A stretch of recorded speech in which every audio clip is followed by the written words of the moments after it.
Discord announced that moving forward, all accounts are by default going to be treated as teen accounts. Sensitive content will be blurred by default, and you will need to be age assured in order to unblur sensitive content or turn off the setting. Age gate spaces, channels, servers, and app commands. Direct messages from people a user may not know are routed to a separate inbox by default, and access to modify this setting is limited to age assured users. People will receive warning prompts for friend requests from users they may not know, and only age-assured adults may speak on stage in servers. I don't know how obvious this is to some of you guys, but like I'm in like a true crime server, for example, so that would be 18 plus. So it's not just porn. It could be anything. By default, Discord is going to try to guess your age using account metadata. So that would be things like how long you've had the account, what sort of games you play, what time of day you're generally active, and stuff like that. If they get it wrong is when you will have to verify ID. Or if they can't determine your age. Or I guess more accurately, you won't have to. You'll just get reverted to a teen account. And if you're fine with that, then you're fine with that. This article we've chosen here from Ars Technica has a really deep dive into Discord's verification system and how it's supposed to work. There's two ways of doing it. One of them is a biometric scan, which they claim will be totally on device. It'll never leave your device. It's like a video selfie. And then if your phone determines that you are 18, it just sends a yes or no back to the server. And as you can imagine, this is going to affect younger users most and people who look young. Some people just don't look their age. And especially when you get younger and it's like, okay, the line between 17 and 18 is literally a day. If the face scan doesn't work, then you have to submit ID, which they say is deleted as soon as possible, but they don't really give guarantees on what that is. That might be immediately, that might be a couple days. The headline of this article we chose is Discord faces backlash over age checks after data breach exposed 70,000 IDs.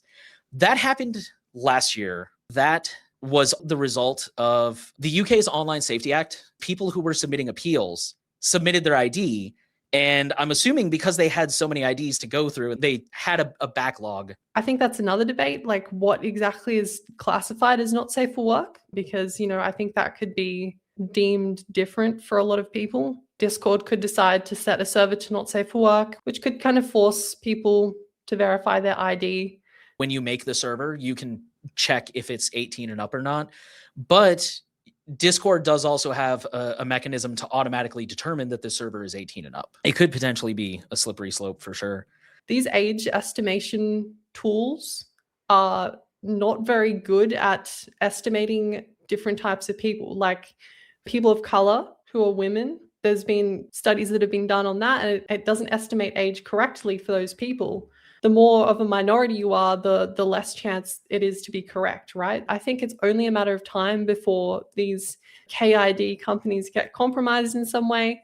It's a treasure trove of data for hackers to go after because they are dealing with such sensitive information. One of our YouTube users says, are there any alternatives to Discord? I mean, unfortunately, I do still think that Matrix is the best alternative we have. And I mean, nothing against the Matrix people. They have their own blog post where they're kind of welcoming people who are joining Matrix and Element for the first time.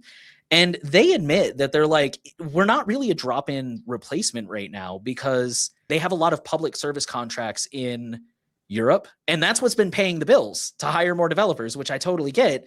But that also means that they haven't had the time to really prioritize some of the things that you would expect if you're coming from Discord for the first time. Things like custom emojis, things like streaming games, voice chat. Matrix is not perfect, but the thing it has going for it, I guess, just to kind of finish that thought, is it is fully open source. There is end-to-end encryption available, especially in DMs. They're one-on-one are default.